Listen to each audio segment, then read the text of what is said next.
তুমি এখানে আইছো কেন? মেঘলা কোথায়? আমি মেঘলার সাথে কথা বলতে চাই। মেঘলা, মেঘলা, মেঘলা মারা গেছে।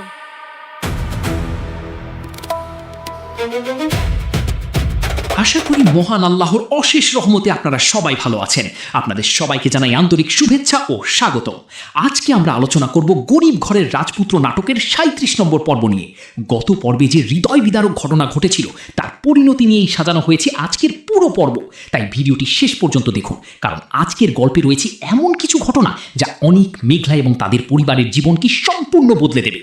গত পর্বে আমরা দেখেছিলাম রাতুলের ষড়যন্ত্রের কারণে ডিএনএ রিপোর্ট বদলে যায়। সেই মিথ্যা রিপোর্ট বিশ্বাস করে অনেক নিজের স্ত্রী মেঘলাকে অবিশ্বাস করে এবং গর্ভের সন্তানকে স্বীকৃতি দিতে অস্বীকার করে। প্রসব যন্ত্রণায় ছটফট করলেও কোনো হাসপাতাল মেঘলাকে ভর্তি নেয়নি। অবশেষে চিকিৎসার অভাবে জন্ম নেওয়ার পরই মারা যায় তাদের ফুটফুটে ছেলে সন্তান। পরে সত্য জানার পর অনেক নিজের ভুল বুঝতে পারে, কিন্তু তখন অনেক দেরি হয়ে গেছে। নিজের দুই হাতেই সে সন্তানের দাফন সম্পন্ন করে। আর মেঘলা স্পষ্ট জানিয়ে দেয়, যে মানুষ একদিন তাকে বিশ্বাস করেনি তাকে সে আর কখনো নিজের জীবনে ফিরিয়ে নেবে না। আজকের পর্ব শুরু হয় সেই আবেগ ঘন মুহূর্ত থেকে। সন্তানকে হারিয়ে হাসপাতালের বেডে শুয়ে থাকা মেঘলা বারবার নিজের ছেলেকে কোলে নেওয়ার আকুতি জানায়, কিন্তু বাস্তবতা যে কত নির্মম তা সে তখনও পুরোপুরি মেনে নিতে পারেনি। এদিকে অনিক চোখের পানি ধরে রাখতে পারছিল না। সে মেঘলার সামনে দাঁড়িয়ে বারবার বলতে থাকে সে ভুল করেছে, সে প্রতারিত হয়েছিল, আর রাতুলি ডিএনএ রিপোর্ট পরিবর্তন করে তাকে ভুল পথে পরিচালিত করেছিল। কিন্তু মেঘলার বুকের ক্ষত এত গভীর যে অনিকের কোনো কথাই আর তার হৃদয় স্পর্শ করতে পারে না। বরং সে ক্ষোভে ফেটে পড়ে বলে, আমি যখন তোমার সন্তানের পরিচয় নিয়ে তোমার কাছে গিয়েছিলাম তখন তুমি আমাকে বিশ্বাস করোনি। আজ আমার সন্তান পৃথিবী ছেড়ে চলে গেছে, এখন তোমার অনুশোচনার কোনো মূল্য নেই। এরপর মেঘলা অনিককে প্রশ্ন করে, কোন অধিকারে তুমি আমার সন্তানের কবর দিয়েছ? যখন সে মায়ের গর্ভে ছিল তখন তো তুমি তার পিতৃ পরিচয় দিতে অস্বীকার করেছিলে। আজ সেই সন্তানের ওপর তোমার কি অধিকার? মেঘলার প্রতিটি কথা যেন অনেকের বুক চিরে যাচ্ছিল। সে কোনো উত্তর দিতে পারছিল না, শুধু মাথা নিচু করে চোখের পানি ফেলছিল। পরিস্থিতি আরও উত্তপ্ত হয়ে ওঠে যখন শমশের আলম সামনে এসে অনিককে কঠিন ভাষায় অপমান করেন। তিনি বলেন, আজ থেকে তুমি আমাকে বাবা বলে ডাকবে না। তোমার মতো নিষ্ঠুর ছেলের বাবা হওয়ার চেয়ে আমার নিঃসন্তান থাকা ভালো। আমার মেয়ের জীবন ধ্বংস হয়েছে তোমার কারণে, আমার নাতির মৃত্যুর জন্যও তুমি দায়ী। এখনই আমার চোখের সামনে থেকে চলে যাও। শমশের আলমের এই কথাগুলো শুনে অনেক সম্পূর্ণ ভেঙে পড়ে। সে বুঝতে পারে শুধু মেঘলাই নয়, পুরো পরিবারই আজ তাকে ঘৃণা করছে। হাসপাতাল থেকে বেরিয়ে আসার সময়ও অনেকের চোখের সামনে ভেসে উঠছিল সেই ছোট্ট শিশুর মুখ, যাকে সে জীবিত অবস্থায় কখনো বাবার পরিচয় দিতে পারেনি। এদিকে সারা রাত অনেকের কোনো খোঁজ না পেয়ে বৃষ্টি ভীষণ উদ্বিগ্ন হয়ে পড়ে। সে বারবার ফোন করলেও অনেক ফোন ধরেনি। অবশেষে অনেক বাড়িতে ফিরে আসে। বৃষ্টি ভেবেছিল অনেক হয়তো সবকিছু ভুলে আবার আগের মতো সংসার করবে, কিন্তু অনেক সম্পূর্ণ ভিন্ন সিদ্ধান্ত নিয়ে ফিরে আসে। সে শান্ত গলায় জানিয়ে দেয়, আমি আর এই বাড়িতে থাকবো না। এই ধন সম্পদ বিলাসিতা আজ আমার কাছে অর্থহীন। আমি আমার ভুলের প্রায়শ্চিত্ত করতে চাই। বৃষ্টি প্রথমে কিছুই বুঝতে পারে না। সে মনে করে মেঘলার কাছে গিয়ে অনিক হয়তো তাকে আর ভালোবাসে না। কিন্তু অনিক তখন কান্না জড়িত কণ্ঠে বলে, আমাদের সন্তান মারা গেছে, নিজের হাতে আমি তাকে দাফন করে এসেছি। যদি আমি সময় মতো নিজের সন্তানের পরিচয় দিতাম তাহলে হয়তো আজ সে বেঁচে থাকতো। আমি নিজের সন্তানের খুনি। এই সত্য শুনে বৃষ্টিও স্তব্ধ হয়ে যায়। সে অনিককে শান্ত করার চেষ্টা করে, কিন্তু অনিক জানিয়ে দেয় তার এখন একটাই লক্ষ্য, নিজের ভুলের প্রায়শ্চিত্ত করা। এরপর কি করবে মেঘলা? সে কি সত্যি অতীতকে পেছনে ফেলে নতুন জীবন শুরু করবে?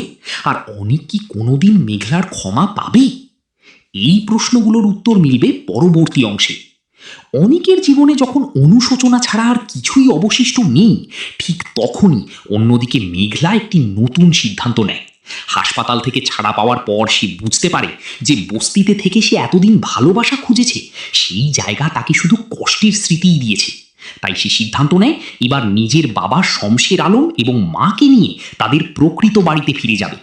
মেঘলা ফোন করে তার বাবার রেখে যাওয়া সম্পত্তির দেখাশোনাকারীকে জানিয়ে দেয় আজ থেকেই সে নিজের বাড়িতে উঠবে। ওপাশ থেকে সব ব্যবস্থা করে রাখার আশ্বাস দেওয়া হয়। এরপর বস্তির মানুষদের সামনে দাঁড়িয়ে আবেগ ঘন বিদায় জানায় মেঘলা। সে জব্বার চাচা, করিম চাচা এবং প্রতিবেশীদের উদ্দেশ্যে বলে, আপনারা বিপদের সময় আমাদের আপন মানুষের মতো আগলে রেখেছেন। এই ঋণ আমি কোনো দিন শোধ করতে পারবো না। আমার সন্তানকে হারিয়ে আমি বুঝেছি টাকার মূল্য আছে ঠিকই, কিন্তু মানুষের ভালোবাসার মূল্য তার চেয়েও অনেক বেশি। আপনাদের আমি কোনো দিন ভুলব না।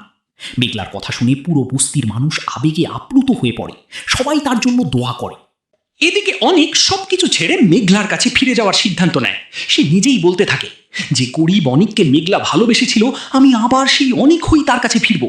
দরকার হলে ওদের বাড়িতে একজন চাকর হয়ে থাকবো, কিন্তু মেঘলাকে ছাড়া আমি আর বাঁচতে পারবো না।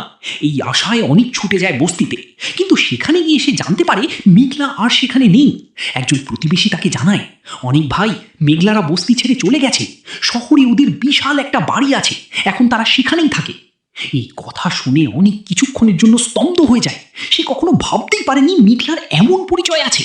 তবুও সে হাল ছাড়ে না, মনে মনে প্রতিজ্ঞা করে, মেঘলা, তুমি যেখানেই থাকো আমি তোমার কাছেই আসব। অন্যদিকে বিশাল অট্টালিকার সামনে গাড়ি এসে থামে। বাড়িটি দেখে শমশের আলম ও মেঘলার মা বিস্মিত হয়ে যান। শমশের আলম অবাক হয়ে বলেন, মা, এত বড় বাড়ির মালিক তুই? মেঘলা শান্ত কণ্ঠে উত্তর দেয়, হ্যাঁ আব্বা, আজ থেকে এটাই আমাদের ঠিকানা। এরপর মেঘলা দৃঢ় কণ্ঠে আরও একটি কথা বলে, যা পুরো গল্পের মোড় ঘুরিয়ে দেয়। সে বলে, আজ থেকে তোমরা আর আগের মেঘলাকে দেখবে না। যে মেয়েটা ভালোবাসার জন্য সবকিছু সহ্য করেছিল, সে আজ মারা গেছে। আজ থেকে আমি নতুন মানুষ, সালিমা চৌধুরী। এই ঘোষণা শুধু তার নতুন পরিচয় নয়, বরং অতীতকে পিছনে ফেলে নতুন জীবন শুরু করার অঙ্গীকারও। এদিকে সাব্বির নিজের নতুন ব্যবসার উদ্বোধন করে এবং সবার সামনে বৃষ্টির অবদানের প্রশংসা করে।